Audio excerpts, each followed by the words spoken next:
So in this video, we're going to take a look at the Project Lombok builder pattern.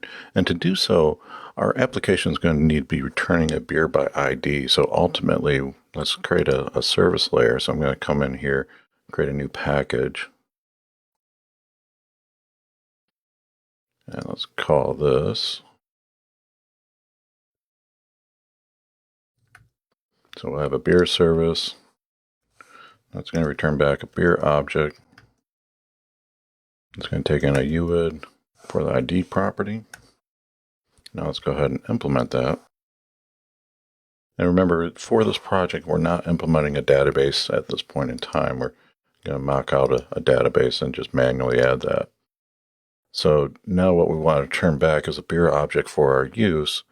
And to do so, what I can do is come over to the beer class and annotate that with builder. And this makes our life a lot easier because, like I said before, I like the builder pattern. I never liked actually using it, though, or writing it.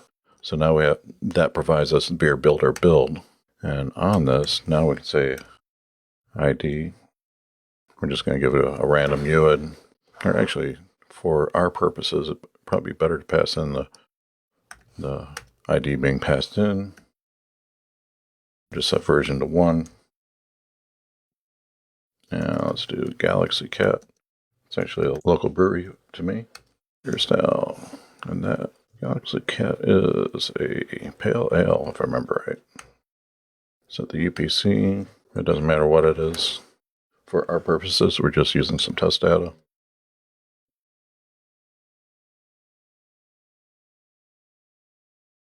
So we got price. 20 on hand, 100, or 122, that works. Create a date.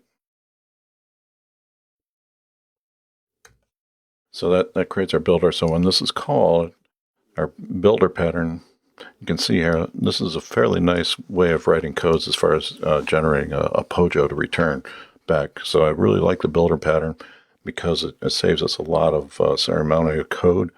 If you think about it, without the builder, you'd have to declare a new beer object and then use the setter for each property and then return the object. Here, everything is all in line, very clean looking code as far as returning back an object. So again, we are just writing an implementation of a beer service. This ultimately is going to be passed back to our controller object, and then that will be passing back to a web request. So the section of the course that we're on is focused on just more of the web aspect, but we do need to feed our web application some data. So this is going to be taking the place of an actual database. So just to recap what we changed here, we added in this builder method. And now if I come over here and compile, I just want to take a look at the class that gets generated. I'm going to minimize this bottom window.